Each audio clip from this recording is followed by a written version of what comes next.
Hey, welcome, and today we'll check what gaming peripheral I end up using the most in 2025. The last time I made this video was in mid-2023, and since then a lot has changed on my desk. I also got a lot of questions about what I like to use and why. So I guess this video will answer most of your questions. If you also enjoy my content, don't forget to drop a like and sub, it's always welcome. So let's get started with the keyboard. No big surprise here, the one I end up using the most this year is the Routing 80HE, the stock version with transparent black case. Sure, it's not the best case with some noticeable flex in certain areas, but that's completely irrelevant while gaming. I used to swap the switches with Gateron Jade Pros, those are great, but recently I went back to the stock Leica 65 switches just to compare the responsiveness and feel. I find them pretty good, so I will stick with them for a while. Since my review of the Routing 80HE, it almost hasn't left my desk. I've tried several keyboards since then, most were pretty good, especially for the price and offer solid performance, but the 80HE remains the benchmark. I also prefer it over the 60HE as I'm more into the TKL format. I also want to give an honorable mention to a few keyboards that really surprised me this year. They are classical mechanical boards with no Hall effect features, but when it comes to feel, I think mechanical are still something special. First is the Shortcut Studio Bridge 75. This one blew me away, the build quality, the Princess switches, and how the sound resonates in the case. Just listen to it.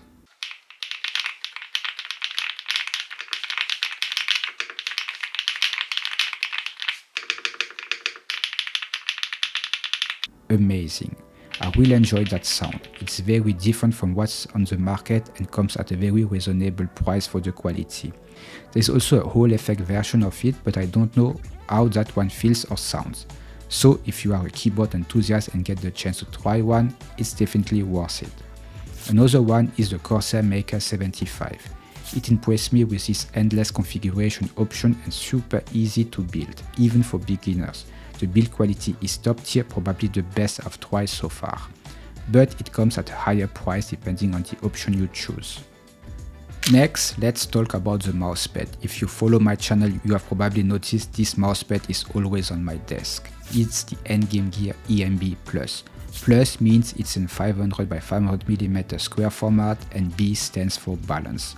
So it's a balanced pad, pretty close to an Artisan Hayate also in terms of surface feel, speed, and also build quality. You have probably noticed I've slowed down a lot on mousepad reviews and completely stopped reviewing glass pad. I feel the market is overflowed and nothing really interesting is coming out. For me, the EMB is a great Artisan Otsu alternative which I used to main in the past.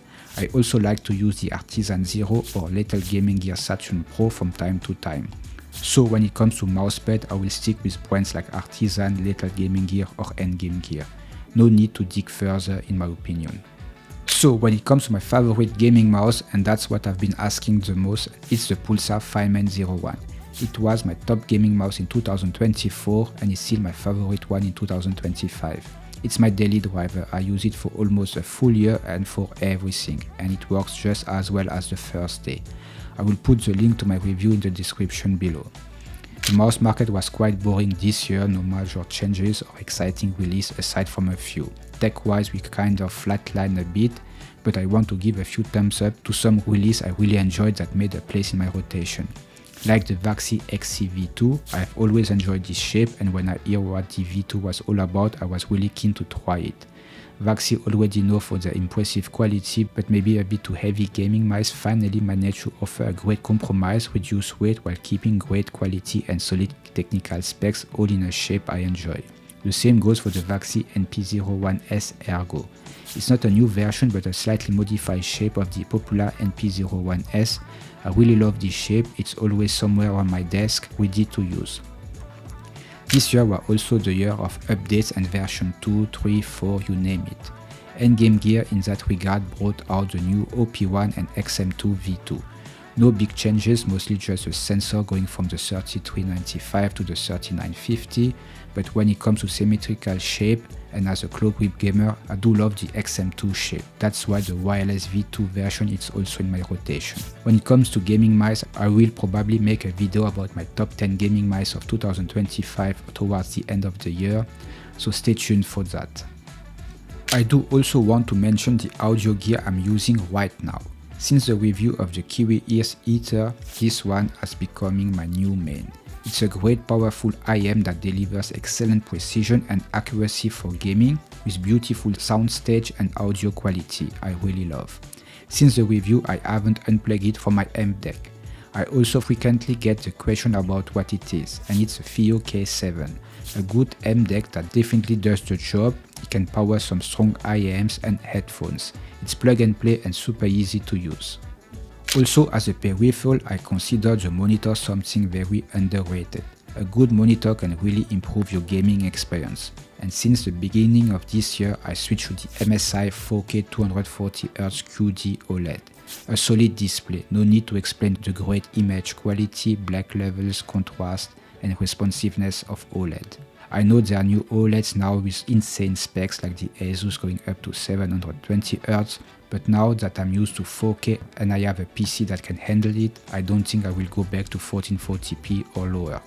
I also love the 32-inch size, perfect for immersive solo gaming and productivity like video editing.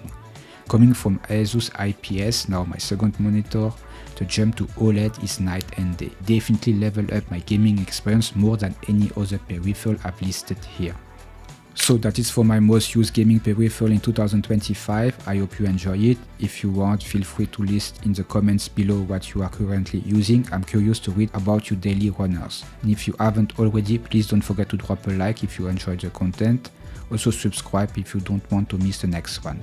Thanks for watching and see you next time. Bye bye.